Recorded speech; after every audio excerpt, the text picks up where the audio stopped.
अगर इंडिया में education loan की बात की जाए तो यहाँ पर आपके पास तीन ऑप्शन होता है। सबसे पहला है government banks, SBI, bank of Baroda, union bank जैसी कई गवर्नमेंट बैंक्स। दूसरा है प्राइवेट सेक्टर की bank, HDFC, ICICI, Kotak Mahindra bank, ढेर सारी ऐसी प्राइवेट सेक्टर की बैंक। और तीसरा है एनबीएफसीज, एचडीएफसी क्रेडिला है, अवांस है, इनक्रेड, ऐसी कई सारी एनबीएफसीज। तो यहाँ पर आपके पास तीन मेजर ऑप्शंस रहते हैं। और उसके अलावा यहाँ पर गवर्नमेंट ने दो बहुत ही पावरफुल पोर्टल को भी लॉन्च किया है, जिसमें से सबसे पहला है विद्या लक्ष्मी पोर्टल, कि जिसके जरिए आप गवर्नमेंट बैंक में अपनी एजुकेशन लोन को अप्लाई कर सकते हो और उसकी प्रोसेस है उसे ट्रैक कर सकते हो। और दूसरा पोर्टल है जन समर्थ पोर्टल, कि जिसके जरिए आप एजुकेशन लोन में सब्सिडी का लाभ ले सकते हो। तो दोस्तों, ये जो वीडियो है वो एजुकेशन लोन का बहुत ही कॉम्प्रिहेंसिव वीडियो होने वाला है, कि जहां पर आप जानोगे कि किस तरीके से आप अपनी एजुकेशन लोन को आसानी से पा सकते हो, किस तरीके से आप उसमें सब्सिडी का लाभ ले सकते हो। यहां पर कुछ ऐसी चीजें मैं आपके साथ शेयर करने वाला हूं जो शायद आपको कहीं पर भी सुनने को या देखने को ना मिले। ये कुछ ऐसी चीजें हैं जो हम एज अ लोन कंसल्टेंट हमारे ढेर सारे क्लाइंट के साथ शेयर करते हैं और इसका इस्तेमाल करके उनकी एजुकेशन लोन आसानी से हो पाई है। तो आइए स्टार्ट करते हैं।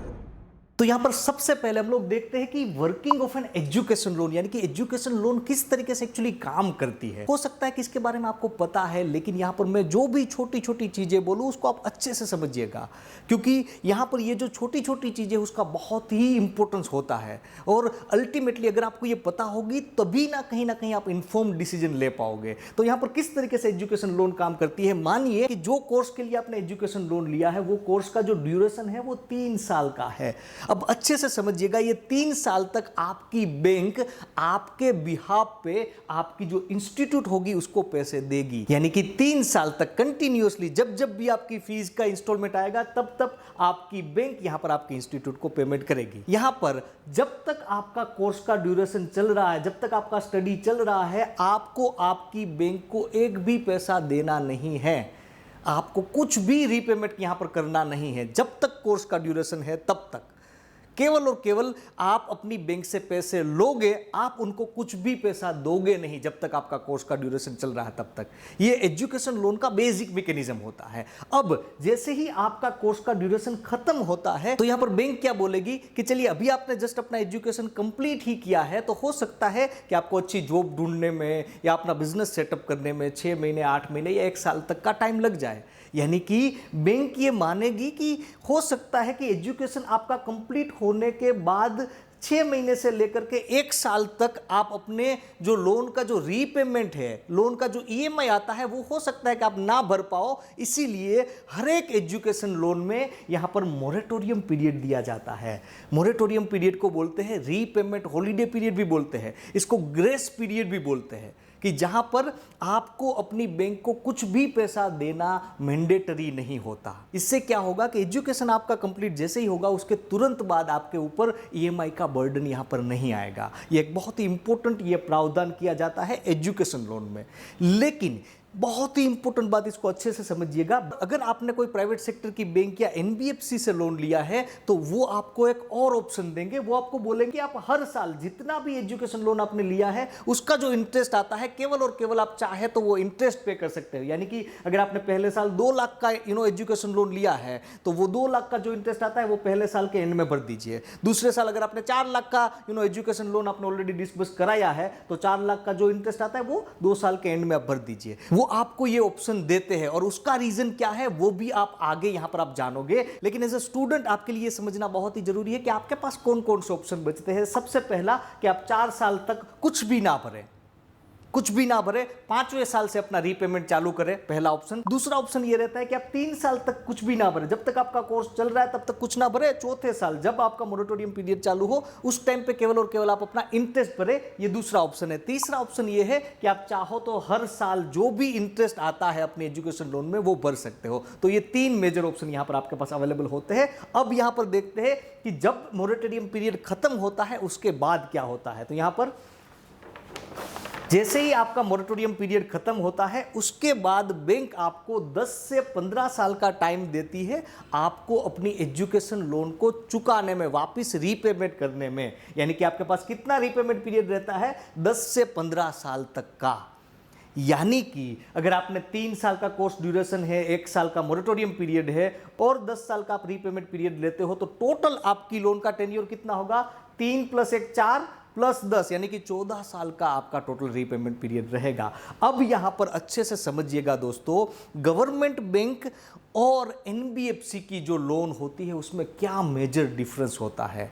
बहुत ही क्रूशियल पॉइंट है ये। देखिए, अगर आपने गवर्नमेंट बैंक से यानी कि पब्लिक सेक्टर की बैंक से एजुकेशन लोन लिया होगा तो क्या होगा कि आपको ये 3 साल यानी कि कोर्स के ड्यूरेशन प्लस मोरेटोरियम, ये चारों साल तक अपनी एजुकेशन लोन में केवल और केवल सिंपल इंटरेस्ट लगेगा।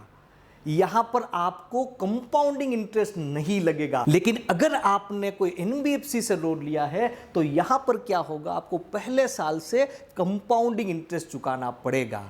अब भला ये सिंपल इंटरेस्ट और कंपाउंडिंग इंटरेस्ट क्या है और वो किस तरीके से काम करता है उसको समझते हैं। सबसे पहले हम लोग देखते हैं कि एजुकेशन लोन में सिंपल इंटरेस्ट किस तरीके से काम करता है। उसका एक बहुत ही सिंपल एग्जांपल हम लोग लेते हैं। अगर आपने 10 लाख रुपए की एजुकेशन लोन ली है, एग्जाम्पल है ये, आपने 10% रेट ऑफ इंटरेस्ट पे ये लोन ली है और 3 साल के लिए ली है, 3 साल के लिए, ठीक है। अब यहां पर 10 लाख का 10% यानी कि 1 लाख रुपए होता है और आपने 3 साल के लिए लोन ली है तो आपको टोटल कितना ब्याज लगेगा, 3 लाख रुपए। सिंपल हिसाब है, 10 लाख का 10% 1 साल में यानी कि 1 लाख रुपए और 3 साल के लिए आप लेते हो तो आपको टोटल इंटरेस्ट लगेगा 3 लाख रुपए, यानी कि 10 लाख की आपकी लोन है और आपको 3 लाख रुपए ब्याज लगा है। टोटल अमाउंट पेएबल कितनी होगी, 13 लाख रुपए। इसको बोलते हैं सिंपल इंटरेस्ट। यहां पर क्या होता है कि जो प्रिंसिपल अमाउंट होती है वो हमेशा फिक्स रहती है पूरे टेन्योर के दौरान यानी कि 3 साल तक। लेकिन अगर आपने कंपाउंडिंग इंटरेस्ट से ये लोन लिया है तो क्या होगा, अब अच्छे से समझिएगा दोस्तों। अगर आपने 10 लाख का लोन लिया है, 10% रेट ऑफ इंटरेस्ट पे ही लिया है और 3 साल के लिए ही लिया है, लेकिन अगर ये लोन आपने कोई एनबीएफसी से या प्राइवेट सेक्टर की बैंक से लिया है जहां पर कंपाउंडिंग इंटरेस्ट लगाया जा रहा है, तो ऐसे केस में क्या होगा, तो यहां पर ईयर 1 पहले साल में आपका प्रिंसिपल कितना होगा, आपने 10 लाख का लोन लिया है तो प्रिंसिपल की लोन अमाउंट कितनी होगी, 10 लाख रुपए। तो प्रिंसिपल 10 लाख रुपए है, 10 लाख के ऊपर 10% रेट ऑफ इंटरेस्ट पे कितना ब्याज लगेगा, तो 1 लाख रुपए। 10 लाख का 10% कितना होता है, 1 लाख रुपए। तो यहां पर पहले साल के अंत में आपको कितना इंटरेस्ट लगेगा, 1 लाख रुपए। अब यहां पर देखिए अच्छे से समझिएगा, जब भी दूसरा साल आपका चालू होगा तब आपको 10 लाख के ऊपर ब्याज नहीं लगेगा। 10 लाख तो आपका प्रिंसिपल था जितने अमाउंट के आपने लोन ली थी, प्लस आपको 1 लाख का ब्याज लगा था, यानी कि दूसरे साल के शुरुआत में आपको 10 लाख प्लस 1 लाख यानी कि 11 लाख के ऊपर ब्याज लगेगा। और 11 लाख का 10% कितना होता है, 11 लाख का 10% होता है 1,10,000 रुपए। यानी कि ऑलरेडी आपने 11 लाख का लोन लिया था प्लस वो साल के एंड में आपको 1,10,000 रुपए ब्याज लगा, तो तीसरा साल जब चालू होगा तब आपको कितनी अमाउंट के ऊपर ब्याज लगेगा, तो 11 लाख प्लस 1.10 लाख रुपए। या ये ब्याज है, ब्याज के ऊपर भी ब्याज लगेगा, इसी को कंपाउंडिंग इंटरेस्ट बोलते हैं। यानी कि 11 लाख प्लस 1,10,000 यानी कि कितना होगा, 12,10,000 रुपए। और आपको तीसरे साल 12,10,000 के ऊपर कितना ब्याज लगेगा, 10%, यानी कि वो होगा 1,21,000 रुपए। यानी कि आपने टोटल 10 लाख का लोन लिया था, लेकिन 3 साल के अंत तक आपको 1 लाख प्लस 1,10,000 प्लस 1,21,000 यानी कि टोटल कितना ब्याज लगा, यहां पर आपको 3,21,000 रुपए ब्याज के रूप में लगे। यानी कि ये जो 21,000 रुपए ज्यादा लगे, जो पहले सिंपल इंटरेस्ट में नहीं लगे थे, ये जो 21,000 है वो कंपाउंडिंग इंटरेस्ट की इफेक्ट है। और दोस्तों जैसे जैसे, ये तो केवल हमने 3 साल का एग्जाम्पल लिया है, जैसे जैसे लोन के साल बढ़ते जाते हैं, 5 साल, 10 साल, 15 साल, 20 साल, जैसे जैसे ये साल बढ़ते जाते हैं, लोन का टेन्योर बढ़ता जाता है, ये जो कंपाउंडिंग इंटरेस्ट की इफेक्ट है वो डेंजरस रूप से बढ़ने लगती है। और इसीलिए दुनिया के सबसे बुद्धिमान इंसान अल्बर्ट आइंस्टाइन ने एक बार बोला था कि ये जो कंपाउंडिंग इंटरेस्ट है ना, वो 8th वंडर ऑफ वर्ल्ड है, ये दुनिया का 8वां अजूबा है। क्यों? क्योंकि यहाँ पर इंटरेस्ट जो है उसकी इंपैक्ट बहुत ही ज़्यादा बढ़ती रहती है। ये तो हमने एक ऐसा एग्जांपल लिया कि जहाँ पर कंपाउंडिंग की इफेक्ट जो है वो हर साल ली जाती है, इसलिए ये अमाउंट कम आई। अगर ये कंपाउंडिंग जो है वो मंथली बेसिस पे किया जाता, वीकली बेसिस पे किया जाता या डेली बेसिस पे किया जाता, तो ये जो इंटरेस्ट है वो बहुत ही ज़्यादा यहाँ पर बढ़ सकता था। और आपको जान के ये आश्चर्य होगा कि कई सारी एनबीएफसीज और कई सारी प्राइवेट सेक्टर की बैंक्स जो है वो यहाँ पर मंथली बेसिस पे, वीकली बेसिस पे या डेली बेसिस पे भी यहाँ पर कंपाउंडिंग इंटरेस्ट लगाती है। तो आपको अपनी एजुकेशन लोन लेने से पहले ये चीज़ को कंफर्म करना बहुत ही ज़रूरी है कि आपकी जो एजुकेशन लोन है वो वहाँ पर आपको सिंपल इंटरेस्ट लग रहा है कोर्स के कोर्स पीरियड प्लस मोरेटोरियम के दौरान, या आपको कंपाउंडिंग इंटरेस्ट लग रहा है। और कंपाउंडिंग इंटरेस्ट लग रहा है तो उसकी इंपैक्ट कितनी आ रही है, कंपाउंडिंग हर साल हो रहा है, हर महीने हो रहा है, या वीकली हो रहा है कि डेली हो रहा है। अगर इस चीज़ के बारे में आप अवेयर होगे तभी कहीं ना कहीं, जैसे मैंने आपको बोला, कि आप इन्फॉर्म डिसीजन ले पाओगे और उसकी इंपैक्ट, क्योंकि अल्टीमेटली आपको ही ये पैसे भरने हैं। और जब आपका एजुकेशन खत्म होगा और जब आपका रीपेमेंट करने की बारी आएगी एजुकेशन लोन की, तब ये छोटी अमाउंट भी हो सकता है कि आपको बड़ी लगे। तो ये बहुत ही जरूरी है कि आप एजुकेशन लोन लेने से पहले इसको अच्छे से समझें। अब हम लोग देखते हैं बहुत ही इंपॉर्टेंट चीज कि मार्जिन का मतलब क्या है। तो यहां पर हम लोग एक एग्जांपल लेते हैं कि मानिए कि आपका जो कोर्स है उसकी टोटल फीस 8 लाख रुपए है। एक सिंपल एग्जांपल है, 8 लाख रुपए आपकी कोर्स की फीस है। कोर्स का जो ड्यूरेशन है वो 4 साल का है, यानी कि 4 साल में आपको 8 लाख रुपए भरने हैं, ठीक है।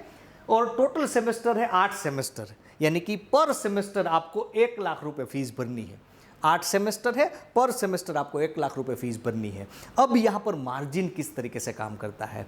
मार्जिन, मानिए कि आपकी बैंक आपको बोलती है कि हम आपकी एजुकेशन लोन में 10% मार्जिन लगाएंगे। इसका मतलब यह है कि आपकी जो टोटल एजुकेशन फीस होगी उसका मैक्सिमम आपको 90% तक एजुकेशन लोन मिलेगी, बाकी के जो 10% है वो आपको भरने पड़ेंगे। यानी कि एग्जाम्पल के रूप में यहां पर हम लोग देखते हैं, अगर 8 लाख की आपकी टोटल फीस है और बैंक आपको बोलता है कि आपको 10% यहां पर मार्जिन लगेगा, इसका मतलब यह होगा कि 8 लाख का 10% यानी कि 80,000 रुपए आपको अपनी जेब में से निकालने पड़ेंगे। और आपकी बैंक आपको कितने रुपए की लोन देगी, 8 लाख माइनस 80,000 यानी कि 7,20,000 रुपए की यहां पर आपकी बैंक आपको लोन देगी। और वो किस तरीके से उसको एक्चुअली में इंप्लीमेंट किया जाएगा उसको देखते हैं। मानिए कि हर सेमेस्टर आपको 1 लाख रुपए फीस भरनी है, तो जैसे ही आपको 1 लाख रुपए भरने होंगे उस टाइम पे आपकी बैंक आपको बोलेगी कि 10% मार्जिन है। तो एक काम करिए, 1 लाख का 10% यानी कि 10,000 रुपए पहले आप अपने अकाउंट में से आपकी जो एजुकेशन इंस्टीट्यूट है उसके अकाउंट में ट्रांसफर करें। तो पहले आपको क्या करना होगा, अपने अकाउंट में से एजुकेशन इंस्टीट्यूट के अकाउंट में ट्रांसफर करना होगा। उसके बाद आपको अपना बैंक स्टेटमेंट निकलवाना होता है कि जहां पर यह चीज रिफ्लेक्ट कर रही है कि आपने 10,000 रुपए अपनी एजुकेशन इंस्टीट्यूट को दिए जहां पर आप स्टडी कर रहे हो। जैसे ही ये स्टेटमेंट आप अपनी बैंक को सबमिट करोगे, बाकी के जो 90,000 रुपए है वो आपकी बैंक आपके इंस्टीट्यूट को देगी आपके बिहाफ पे। यानी कि जब जब 1 लाख रुपए फीस भरने की बारी आएगी, अगर 10% मार्जिन है तो हर टाइम पे पहले आपको अपने 10% भरने पड़ेंगे, उसके बाद आपकी जो बैंक है वो बाकी के 90% जो अमाउंट है वो भरेगी। इसको बोलते हैं मार्जिन। और यहां पर एजुकेशन लोन में जनरली कितना मार्जिन लगता है, तो ये मार्जिन की अमाउंट है 0% to 10%। यानी कि कोई बैंक आपको 0% मार्जिन पे एजुकेशन लोन दे देगी, यानी कि पूरी की पूरी अमाउंट जितनी भी फीस है उतनी पूरी की पूरी अमाउंट एजुकेशन लोन के रूप में दे देगी। जबकि कई बैंक 5% मार्जिन लगाएगी, कई बैंक 10% मार्जिन लगाएगी। तो एजुकेशन लोन में मार्जिन इस तरीके से काम करता है। अब हम लोग देखते हैं कि कोलेटरल क्या होता है। ये कोलेटरल को, इसको भी अच्छे से समझना जरूरी होता है। जब भी आप एजुकेशन लोन लेने जाते हो आपको क्या क्या कोई प्रॉपर्टी देने की जरूरत पड़ेगी, क्या कौन कौन सी चीजें आपको गारंटी के रूप में देनी पड़ेगी, उसको बोलते हैं कोलेटरल। और कोलेटरल को समझने के लिए हमें 4 चीजें को समझना बहुत ही जरूरी है, जिसमें से सबसे पहला है स्टूडेंट अलोन लोन।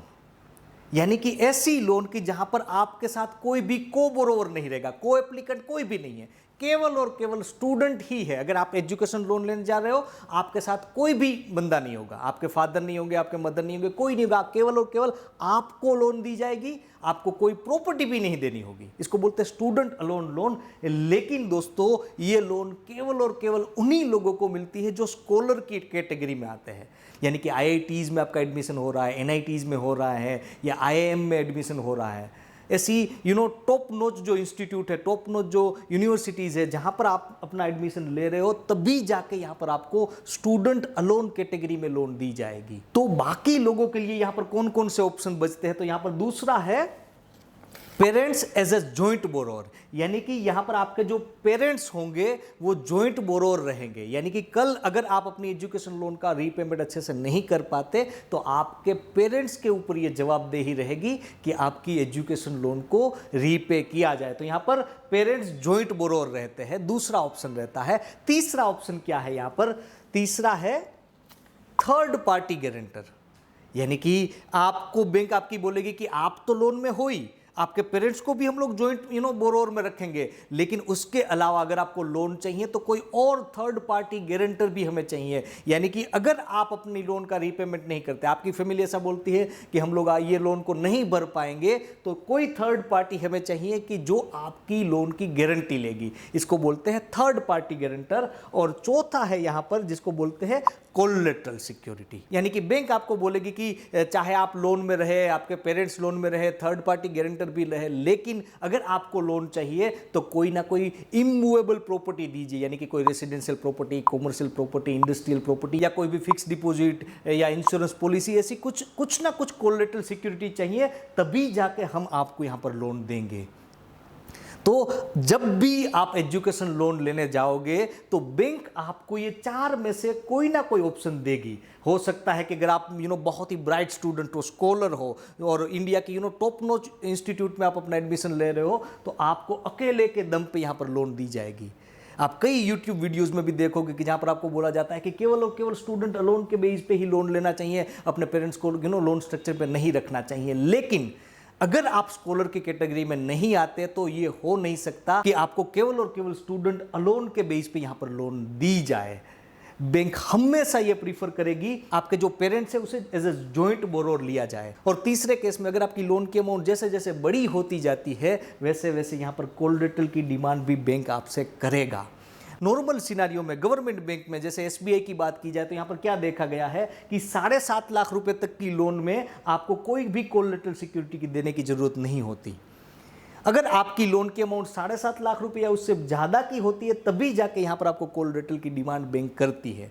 लेकिन अगर आप प्राइवेट सेक्टर की बैंक में जाओगे, एनबीएफसी में जाओगे, तो हो सकता है कि छोटी अमाउंट में भी बैंक आपसे कोलेटरल सिक्योरिटी मांग ले। अब आपको लगेगा कि क्यों यहाँ पर कहीं ना कहीं बैंक्स 7.5 लाख रुपए तक यहाँ पर कोलेटरल सिक्योरिटी की डिमांड नहीं करती, बाकी की जो एनबीएफसीज है वो करती है। तो उसका रीजन ये है कि गवर्नमेंट की एक बहुत ही पावरफुल स्कीम है जिसका नाम है credit guarantee fund scheme for education loan, कि जहां पर जब भी कोई भी बैंक 7.5 लाख रुपए तक कोई भी स्टूडेंट को लोन देती है और अगर वो स्टूडेंट डिफॉल्ट करता है तो वो लोन की 75% अमाउंट की जिम्मेदारी गवर्नमेंट लेती है। यानी कि अगर किसी ने 5 लाख की लोन ली है और अगर वो डिफॉल्ट करता है तो 75%, 5 लाख का 75% यानी कि 3,75,000 रुपए जो है वो कहीं ना कहीं गवर्नमेंट वो बैंक को देंगे। यानी कि यहां पर बैंक को ये कॉन्फिडेंस मिलता है कि अगर वो किसी को एजुकेशन लोन दे देंगे तो उसकी पूरी की पूरी लोन अमाउंट यहां पर डिफॉल्ट नहीं होगी और कॉन्फिडेंटली यहां पर बैंक कहीं ना कहीं एजुकेशन लोन दे पाता है। और इसीलिए आप देखोगे कि गवर्नमेंट बैंक में 7.5 लाख रुपए तक जनरल केसेस में कोलेटरल की डिमांड नहीं की जाती। तो ये कोलेटरल सिक्योरिटी की बात थी। अब हम लोग देखते हैं कि गवर्नमेंट पोर्टल्स और सब्सिडी किस तरीके से काम करते हैं। तो यहां पर देखिए दोस्तों, ये जो विद्या लक्ष्मी पोर्टल है वो गवर्नमेंट ने पहले लॉन्च ऑलरेडी किया हुआ है। और अगर आपको कोई भी गवर्नमेंट बैंक में एजुकेशन लोन के लिए अप्लाई करना है तो आपको मैंडेटरीली पहले विद्या लक्ष्मी पोर्टल के जरिए ही अप्लाई करना होता था। और ये पोर्टल लॉन्च करने के पीछे गवर्नमेंट का एक ही मकसद था कि कोई भी बंदा है, कोई भी स्टूडेंट है, वो एक ही पोर्टल पे जाके उन्हें मल्टीपल बैंक की मल्टीपल एजुकेशन लोन की प्रोडक्ट दिखे और वहां से ही वो उसे अप्लाई कर पाए और एजुकेशन लोन की जो प्रोसेस है उसे भी अच्छे से ट्रैक किया जाए। ये पर्टिकुलर मकसद था ये पोर्टल को लॉन्च करने के पीछे। अब उसके बाद 6 जून 2022 को हमारी मिनिस्ट्री ऑफ एजुकेशन ने एक बहुत ही पावरफुल पोर्टल को लॉन्च किया जिसका नाम था जन समर्थ पोर्टल। और ये पोर्टल की ब्यूटी ये है कि इसके जरिए आपको एजुकेशन लोन में सब्सिडी का लाभ मिल सकता है। और ये जो सब्सिडी है उसको बोला जाता है सेंट्रल सेक्टर इंटरेस्ट सब्सिडी, यानी कि CSIS। और ये सब्सिडी की अमाउंट किस तरीके से डिसाइड की जाती है, तो यहां पर जो लोग ये सब्सिडी के लिए एलिजिबल होते हैं उनको अपने कोर्स के ड्यूरेशन प्लस मोरेटोरियम, यानी कि टोटल जो मोरेटोरियम पीरियड होगा उसमें जितना भी इंटरेस्ट अक्यूमुलेट हुआ होगा वो इंटरेस्ट उनको सब्सिडी के रूप में वापस दिया जाएगा। यहाँ पर मैक्सिमम 10 लाख रुपए तक सब्सिडी देने का प्रावधान ये पर्टिकुलर स्कीम के तहत किया गया है। अब ये सब्सिडी के लिए कौन कौन से लोग एलिजिबल होंगे उसको हम लोग देखते हैं। तो यहाँ पर जन समर्थ पोर्टल में सेंट्रल सेक्टर इंटरेस्ट सब्सिडी का लाभ लेने के लिए आपको ये 5 क्राइटेरिया फुलफिल करने होंगे। अगर आप ये 5 क्राइटेरिया फुलफिल करते हो तो आपको मैक्सिमम 10 लाख रुपए तक की सब्सिडी का लाभ यहां पर मिल सकता है। तो यहां पर सबसे पहला क्राइटेरिया क्या है? एजुकेशन लोन मैंडेटरी, यानी कि ये सब्सिडी का लाभ अगर आपको लेना है तो आपको एजुकेशन लोन कंपलसरी लेना ही होगा, क्योंकि अगर आप एजुकेशन लोन नहीं लोगे तो आपको इंटरेस्ट नहीं लगेगा अपनी लोन में, और इंटरेस्ट नहीं लगेगा तो सब्सिडी कैसे दी जाएगी? तो सब्सिडी का लाभ यहां पर नहीं मिलेगा। दूसरा है स्टडी विद इन इंडिया, यानी कि अगर आपको अब्रॉड में कहीं पर पढ़ने जाना है तो ये स्कीम के तहत आपको सब्सिडी का लाभ नहीं मिलेगा। अगर आपको इंडिया में ही पढ़ना है तभी जाके यहां पर आपको सब्सिडी का लाभ मिलेगा। तीसरा है मैक्सिमम फैमिली इनकम 4.5 लाख रुपए, यानी कि ये सब्सिडी का लाभ केवल और केवल उन्हीं फैमिलीज को मिलेगा जिनकी एनुअल फैमिली इनकम 4.5 लाख रुपए या उससे कम की है। चौथा है लोन विदाउट कोलेटरल और थर्ड पार्टी गारंटी, यानी कि ये लोन में सब्सिडी का लाभ केवल और केवल उन्हीं लोगों को मिलेगा जिनकी लोन में कोई भी कोलेटरल नहीं है या कोई भी थर्ड पार्टी गारंटी नहीं दी गई है। और पांचवा है ओनली फॉर वंस, यानी कि आपको अपने लाइफ टाइम में केवल और केवल एक ही बार ये सब्सिडी का लाभ मिलेगा, यानी कि ऑलरेडी आपने अंडर ग्रेजुएशन के टाइम पे ये सब्सिडी का लाभ ले लिया है तो आपको पोस्ट ग्रेजुएशन टाइम पे ये सब्सिडी दूसरी बार नहीं मिलेगी। तो अगर आप ये सारे क्राइटेरिया फुलफिल करते हो तो आपको ये सब्सिडी डेफिनेटली मिल पाएगी। तो ये थी एजुकेशन लोन में सब्सिडी की बात। अब हम लोग देखते हैं एजुकेशन लोन की प्रोसेस किस तरीके से की जाती है। बहुत ही इंपॉर्टेंट सेगमेंट है और ये सेगमेंट को आप अच्छे से समझिएगा, क्योंकि हमने देखा है कि कई बार ये प्रोसेस में ही ये स्टेप को ऊपर नीचे करने के कारण कई स्टूडेंट बहुत ज़्यादा हैरान परेशान हो जाते हैं और उनकी लोन या तो होने में या सेंक्शन होने में बहुत ज़्यादा टाइम लग जाता है या बिल्कुल होती ही नहीं है। तो ये प्रोसेस को आप अच्छे से समझिएगा। ये जो एजुकेशन लोन की पूरी प्रोसेस है उसको हमने 7 स्टेप में डिवाइड किया है, जिसमें से सबसे पहला और इंपॉर्टेंट स्टेप क्या है? तो ये स्टेप है self and parents documents preparation. आपको कहीं पर भी कोई भी बैंक में अप्रोच करने से पहले आपको अपने और अपने पेरेंट्स के जो भी इंपॉर्टेंट डॉक्यूमेंट्स है उसको अच्छे से कोलेक्ट करके एक फाइल प्रिपेयर करनी चाहिए। और आपको अपनी एजुकेशन लोन में कौन कौन से डॉक्यूमेंट्स की जरूरत पड़ेगी उसका कॉम्प्रिहेंसिव लिस्ट जो है वो हम ये वीडियो के डिस्क्रिप्शन में आपको दे रहे हैं, आप वहां पर जाके अच्छे से चेक कर सकते हैं। ये पहला और बहुत ही इंपॉर्टेंट स्टेप है। दूसरा स्टेप कौन सा है? Visit the branch and talk with manager. जैसे ही आपकी फाइल रेडी हो जाती है आपको बैंक की ब्रांच में जाके पर्सनली विजिट करनी चाहिए और उनके मैनेजर को मिलना चाहिए। तो ये स्टेप भी बहुत ही क्रूशियल है कि आप बैंक के मैनेजर से एक बार मिले, अपनी फाइल को उन्हें दिखाए। बहुत ही क्रूशियल स्टेप है। इसको अच्छे से किए बिना आपको तीसरे स्टेप पे जाना ही नहीं है। अगर आपको एक बैंक का ब्रांच मैनेजर मना करे तो आपको दूसरी बैंक को अप्रोच करना चाहिए, दूसरी बैंक में मना करे तो तीसरी बैंक में अप्रोच करना चाहिए। सबसे पहले आपको गवर्नमेंट बैंक में अप्रोच करना चाहिए। अगर आप वहां पर आपको पॉजिटिव रिस्पॉन्स ना मिले तभी जाके आपको प्राइवेट बैंक में अप्रोच करना चाहिए, और वहां पर भी अगर आपकी लोन की एलिजिबिलिटी नहीं बैठ रही है तभी जाके आपको एनबीएफसी में अप्लाई करना चाहिए। तो ये दूसरा स्टेप है कि जहां पर आप कोई ब्रांच में विजिट करते हो और वो ब्रांच का जो मैनेजर होता है वो आपको बोलता है कि ठीक है आपके डॉक्यूमेंट्स मैंने स्टडी किए हैं और हम आपको लोन देंगे, या वो बोलता है कि हाँ आपकी लोन अच्छे से हो जाएगी हमारी ब्रांच में, तभी जाके आपको तीसरे स्टेप पे जाना है। और तीसरा स्टेप है पोर्टल रजिस्ट्रेशन, यानी कि तीसरे स्टेप में आपको चाहे विद्या लक्ष्मी पोर्टल पे आप रजिस्टर कराओ या जन समर्थ पोर्टल में आप रजिस्टर कराओ, क्योंकि अगर आपको गवर्नमेंट बैंक से एजुकेशन लोन की रिक्वायरमेंट है तो आपको ये पोर्टल रजिस्ट्रेशन मैंडेटरी करवाना ही है। लेकिन पहले ऑलरेडी आप बैंक मैनेजर से मिल चुके हो और उसका जो रिस्पॉन्स है वो पॉजिटिव है, तो आप जब भी पोर्टल में रजिस्टर कराओ उस टाइम पे आपको एक ऑप्शन दिया जाएगा कि आपको कौन सी बैंक की कौन सी ब्रांच में अप्लाई करना है, तो अकॉर्डिंगली आपको वो बैंक की वही ब्रांच में अप्लाई करना है। ये बहुत ही क्रूशियल स्टेप है। अगर यहां पर आपने कोई एक पर्टिकुलर बैंक की एक ब्रांच में अप्लाई करने के लिए यहां पर पोर्टल में रजिस्टर किया है और वही बैंक की आप दूसरी ब्रांच में जाओगे तो भी वहां पर एजुकेशन लोन की आपकी जो प्रोसेस है वो बहुत ही लेंथी होगी या मिलने में बहुत ज्यादा मुश्किल हो जाएगी। तो ये तीसरा और बहुत इंपॉर्टेंट स्टेप है। चौथा स्टेप कौन सा है? तो यहां पर चौथा स्टेप है ब्रांच विजिट। जैसे ही आप पोर्टल में रजिस्टर कराते हो, वो पर्टिकुलर बैंक की वो पर्टिकुलर ब्रांच में ही रजिस्टर कराते हो, उस तरीके से ही अप्लाई करते हो। उसके बाद वो ब्रांच को आपको विजिट करना है और उसके बाद आपको क्या करना है वहां पर। तो यहां पर स्टेप नंबर 5 है form fill up and document submission. यहां पर आपको क्या करना है, आपके जो सारे डॉक्यूमेंट्स है वो उसको आपको सबमिट करने हैं और एजुकेशन लोन का जो फॉर्म है उसको फिलअप करके अपनी बैंक को देना है।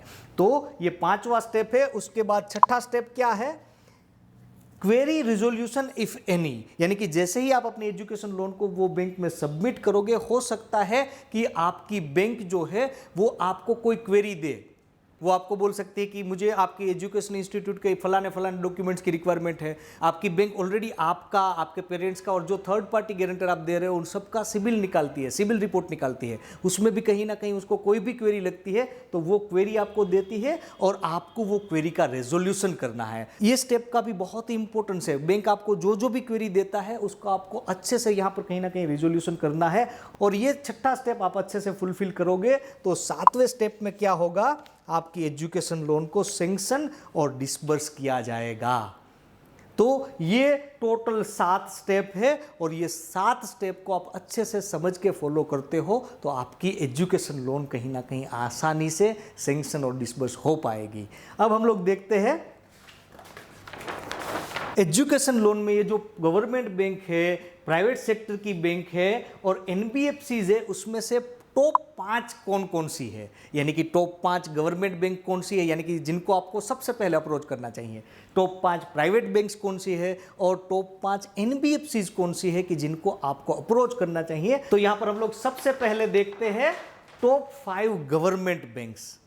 यानी कि अगर आपको अपनी एजुकेशन लोन कहीं ना कहीं पुटअप करानी है, गवर्नमेंट बैंक में ही पुटअप करानी है, तो ये 5 ऑप्शन आपको सबसे पहले चूज करने चाहिए। जिसमें से सबसे पहला, टॉप 5 में से भी सबसे पहला ऑप्शन है एसबीआई, यानी कि स्टेट बैंक ऑफ इंडिया। अगर ये बैंक में आपकी लोन होती है तो आपके लिए बहुत ही अच्छा है। यहाँ पर रेट ऑफ इंटरेस्ट भी बहुत ही कॉम्पिटिटिव रहेगा और बहुत ही ट्रांसपेरेंट इनकी जो सारी प्रोसेस होती है वो रहती है। तो ये पहला ऑप्शन है। दूसरी बैंक कौन सी है, तो यहाँ पर दूसरी है बैंक ऑफ बड़ौदा, बीओबी। दूसरी बहुत ही अच्छी बैंक है और बीओबी के पास भी एजुकेशन लोन को लेकर के कई सारे प्रोग्राम्स रहते हैं। तीसरी है यूनियन बैंक। यूनियन बैंक भी कहीं ना कहीं इनके पास भी एजुकेशन लोन के बहुत ही अच्छे प्रोग्राम्स रहते हैं, इंडिया में स्टडी करने के लिए और अब्रॉड स्टडी करने के लिए भी। तो ये तीसरे नंबर की बैंक है। चौथी कौन सी बैंक है, यहां पर चौथी है पंजाब नेशनल बैंक, यानी कि पीएनबी। पीएनबी भी एजुकेशन लोन में बहुत ही अच्छा काम कर रही है। और 5वीं है यहां पर कैनरा बैंक। तो ये 5 ऐसी गवर्नमेंट सेक्टर की बैंक है जहां पर आपको सबसे पहले अप्रोच करना चाहिए। ये 5 में से कहीं ना कहीं कोई भी बैंक में अगर आपकी एजुकेशन लोन होती है तो ये हमेशा आपके लिए फायदे का सौदा रहेगी। लेकिन ये 5 में से भी कोई भी गवर्नमेंट बैंक में आपकी एजुकेशन लोन नहीं हो रही है, तब आप कहीं ना कहीं और गवर्नमेंट बैंक को या पब्लिक सेक्टर की बैंक को अप्रोच कर सकते हो। लेकिन मानिए कि आपकी एजुकेशन लोन कोई भी गवर्नमेंट बैंक या पब्लिक सेक्टर की बैंक में नहीं हो रही है, तो आपको अप्रोच करना चाहिए प्राइवेट सेक्टर की बैंक को। तो यहां पर टॉप 5 प्राइवेट सेक्टर की बैंक कौन सी है जहां तक एजुकेशन लोन की बात की जाए, तो सबसे पहले है एक्सिस बैंक। एक्सिस बैंक के पास एजुकेशन लोन के बहुत ही अच्छे प्रोग्राम्स है। दूसरे नंबर पे है करूर वैश्य बैंक। करूर वैश्य बैंक, अगर आपको अब्रॉड स्टडी के लिए जाना है तो करूर वैश्य बैंक के पास तो बहुत ही अच्छे प्रोग्राम्स है और इंडिया में अगर आपको स्टडी करना है तो भी केवीबी के पास अच्छे प्रोग्राम्स अवेलेबल है। तीसरे नंबर पे है आईसीआईसीआई बैंक। आईसीआईसीआई बैंक भी अच्छा खासा काम कर रही है। ऑलरेडी अगर आपका आईसीआईसीआई बैंक में अकाउंट है तो आप वहां पर कहीं ना कहीं उसे अप्रोच कर सकते हैं, तो इजीली आपकी वहां पर लोन हो सकती है। चौथे नंबर पे है एचडीएफसी बैंक, जो इंडिया की सबसे बड़ी प्राइवेट सेक्टर की बैंक है। वो भी आपको कहीं ना कहीं अच्छे रेट पे, अच्छी कंडीशंस पे एजुकेशन लोन दे सकती है। और 5वें नंबर पे है IDFC first bank. IDFC first bank जो कि अभी नई ही बैंक है, लेकिन इनके पास भी एजुकेशन लोन के कई अच्छे प्रोग्राम्स हैं। तो आप ये टॉप 5 प्राइवेट सेक्टर की बैंक को, अगर आपकी गवर्नमेंट बैंक में एजुकेशन लोन नहीं हो रही है तो आप इनको अप्रोच कर सकते हैं। लेकिन अगर आपकी कोई भी गवर्नमेंट बैंक में भी एजुकेशन लोन नहीं हो रही है, प्राइवेट सेक्टर की बैंक में भी नहीं हो रही है, तो आपके पास कौन से ऑप्शन यहाँ पर बचते हैं, तो आपके पास यहाँ पर ऑप्शन रहता है एनबीएफसीज का, यानी कि नॉन बैंकिंग फाइनेंशियल कंपनीज का। तो इंडिया की टॉप 5 एनबीएफसीज कौन सी है जहां तक एजुकेशन लोन की बात की जाए, तो यहां पर सबसे पहले नंबर पे है एचडीएफसी क्रेडिला। एचडीएफसी क्रेडिला जो है वो इंडिया की सबसे बड़ी एनबीएफसी है जहां तक एजुकेशन लोन की बात की जाए। करीबन 8,000 करोड़ से भी ज्यादा अमाउंट की लोन HDFC क्रेडिला ने ऑलरेडी डिस्बर्स कर दी है। दूसरे नंबर पे कौन है? तो दूसरे नंबर पे है यहाँ पर अवांस। अवांस करके जो NBFC है वो भी एजुकेशन लोन में बहुत ही अच्छा काम कर रही है और अवांस ने ऑलरेडी 2 लाख से ज़्यादा स्टूडेंट को कहीं ना कहीं एजुकेशन लोन डिस्बर्स कर दी है। तो ये भी कहीं ना कहीं अच्छा ऑप्शन आपके लिए साबित हो सकता है। तीसरे नंबर पे यहाँ पर NBFC है जिनका नाम है इनक्रेड। इनक्रेड ने भी $500 मिलियन यानी कि 4,000 करोड़ की एजुकेशन लोन ऑलरेडी डिसबर्स कर दी है। तो ये भी एक अच्छा ऑप्शन साबित हो सकता है आपके लिए, लेकिन इनक्रेड आपके लिए है अगर आपको अब्रॉड स्टडी के लिए जाना है। चौथे नंबर पे कौन है? चौथे नंबर पे यहां पर है ऑक्जिलो फाइनेंस। ऑक्जिलो फाइनेंस आपको इंडिया में स्टडी करना है या अब्रॉड स्टडी करना है, दोनों के लिए कहीं ना कहीं एजुकेशन लोन देता है। और पांचवें नंबर पे है प्रोडिजी फाइनेंस। अगर आपको अब्रॉड में मास्टर्स करना है तो प्रोडिजी फाइनेंस आपके लिए एक बहुत ही अच्छा ऑप्शन हो सकता है। तो जहां तक NBFC की बात है तो ये 5 NBFC ऐसी है कि जहां पर आप कहीं ना कहीं अप्रोच कर सकते हो। यहां पर सबके अपने अपने बेनिफिट है। जैसे कि गवर्नमेंट बैंक में आपको बहुत ही अच्छा रेट ऑफ इंटरेस्ट मिलता है। गवर्नमेंट बैंक में आपको ट्रांसपेरेंट सारी चीज़ें होती है। वहाँ पर गवर्नमेंट बैंक में एक बार आपकी लोन हो जाए तो फिर आपको कहीं ना कहीं आप निश्चित हो सकते हो, क्योंकि आपके इंटरेस्ट रेट में जो फ्लक्चुएशन होता है वो भी कहीं ना कहीं ट्रांसपेरेंट रहता है। लेकिन गवर्नमेंट बैंक में लोन को सैंक्शन कराने की और डिस्बर्स कराने की जो प्रोसेस होती है वो कहीं ना कहीं बहुत ही ज़्यादा कॉम्प्लेक्स होती है और टाइम कंज्यूमिंग होती है। जबकि NBFC में आपको रेट ऑफ इंटरेस्ट ज़्यादा लग सकता है, कहीं ना कहीं आपको कंपाउंडिंग इंटरेस्ट भी यहाँ पर चुकाना पड़ सकता है। लेकिन NBFC की सबसे बड़ी ब्यूटी ये है कि जिन स्टूडेंट को गवर्नमेंट बैंक या प्राइवेट सेक्टर की बैंक आसानी से लोन नहीं देती, या जो स्टूडेंट ऐसे कि जिनको ये सारी कॉम्प्लेक्सिटीज में से नहीं गुजरना है या उनको क्विकली पैसों की रिक्वायरमेंट है, तो ऐसे स्टूडेंट को कहीं ना कहीं ये जो NBFC होती है वो क्विकली लोन दे देती है। ये NBFC जैसी है जो कहीं ना कहीं स्टूडेंट को डोर स्टेप सर्विस देती है। और इसी के कारण, इनकी टॉप नॉच जो सर्विस होती है, उसी के कारण ये लोग भी आज इंडिया में बहुत ही बड़ा बिजनेस कर रहे हैं। तो एज ए स्टूडेंट आपको ये देखना है कि आपके एजुकेशन बैकग्राउंड के हिसाब से, आपके पेरेंट्स के बैकग्राउंड के हिसाब से, आपके पास जो कोलेटरल सिक्योरिटी है उसके हिसाब से आपके लिए कौन सा ऑप्शन बेस्ट रहेगा। तो ये वीडियो में इतना ही। एजुकेशन लोन से जुड़ा आपका कोई भी सवाल है, आप ये वीडियो के कमेंट सेक्शन में जाकर हमें जरूर पूछ सकते हैं। Thank you very much.